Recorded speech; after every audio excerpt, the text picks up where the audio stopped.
வணக்கம் and welcome to செரி சமையல். நீங்கள் இன்னும் செரி சமையலுக்கு சப்ஸ்கிரைப் பண்ணுங்கள். பக்கத்தில் இருக்க பெல் ஐக்கான் கிளிக் பண்ண மறந்துடாதீங்க. அப்போ தான் நான் போகிற ரெசிபி வீடியோஸ் உங்களுக்கு நோட்டிஃபை ஆகும். இன்றைக்கி நம்ம பார்க்க போகிற ரெசிபி பொமக்ரானேட் புட்டிங். இது ரொம்ப ஹெல்த்தியான ஒரு டெசர்ட் ரெசிபி. ரொம்ப சிம்பிளாக இதை பண்ணிடலாம். பார்க்குறதுக்கு டிஃப்ரெண்ட்டாக ஜெல்லி டைப்பில் இருக்கிறதுனால குழந்தைங்க ரொம்ப விரும்பி சாப்பிடுவாங்க. மாதுளம் பழத்தோட சத்தம் உங்களுக்கு ஃபுல்லாக கிடைக்கும். ஸோ அந்த மாதிரி ஒரு சிம்பிளாக செய்யக்கூடிய புட்டிங் ரெசிபி மாதுளம் பழத்தை வச்சு எப்படி செய்யுதுன்னு பார்க்கலாம் வாங்க. இதுக்கு முதல்ல மாதுளம் பழத்துலேருந்து முத்துக்களை பிரித்தெடுத்து இந்த மாதிரி தனியாக வச்சுக்கலாம். எப்படி மாதுளம் பழத்துலேருந்து முத்துக்களை பிரித்தெடுத்து ஜூஸ் பண்ணுறதுன்னு சொல்லிட்டு நான் முன்னவே வீடியோவை போட்டிருக்கேன். அதோட லிங்க் நான் டிஸ்கிரிப்ஷனில் ஆட் பண்ணுறேன், செக் பண்ணி பாருங்கள். இப்போ இந்த முத்துக்கள் எல்லாத்தையும் நம்ம இந்த மிக்ஸி ஜாரில் ஆட் பண்ணிக்கலாம். எல்லாத்தையும் மிக்சியில் ஆட் பண்ண அப்புறம் இதை நம்ம நல்லா கிரைண்ட் பண்ணி எடுத்துக்கலாம். பாருங்கள், நல்லா அரைச்சி எடுத்தாச்சு.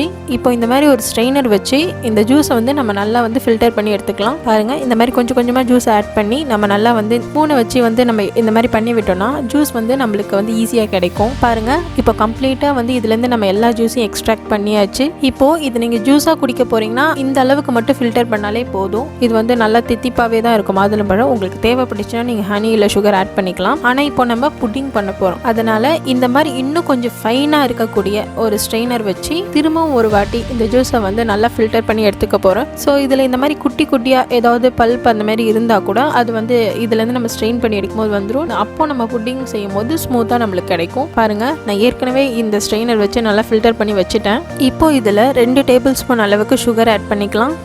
2 டேபிள் ஸ்பூன் கார்ன்ஃப்ளவர் ஆட் பண்ணிக்கலாம். இப்போது இது எல்லாத்தையும் நம்ம நல்லா மிக்ஸ் பண்ணி எடுத்துக்கலாம்.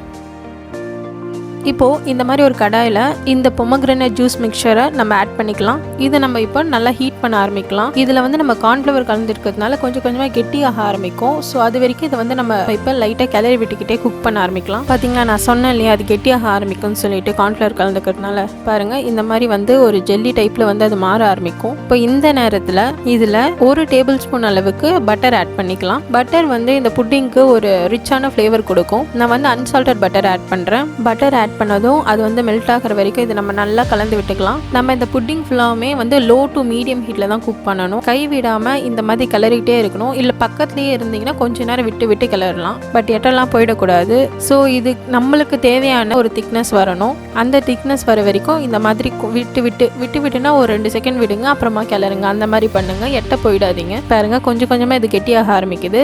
இது கெட்டியாகிறதுக்கு ரீசன் கார்ன்ஃப்ளவர் கலந்தோம் இல்லையா, அதனால தான். பட்டர் கண்டிப்பாக இதில் ஆட் பண்ணுங்க. ஏன்னா பட்டர் இதில் ஒரு சூப்பரான ஒரு ரிச் ஃப்ளேவர் கொடுக்கும். ஸோ கண்டிப்பாக ஆட் பண்ணுங்க. பாருங்க, இது கெட்டி ஆகிடுச்சு. இன்னும் கொஞ்சம் கெட்டியாகணும். ரெடி ஆகிடுச்சு பாருங்க.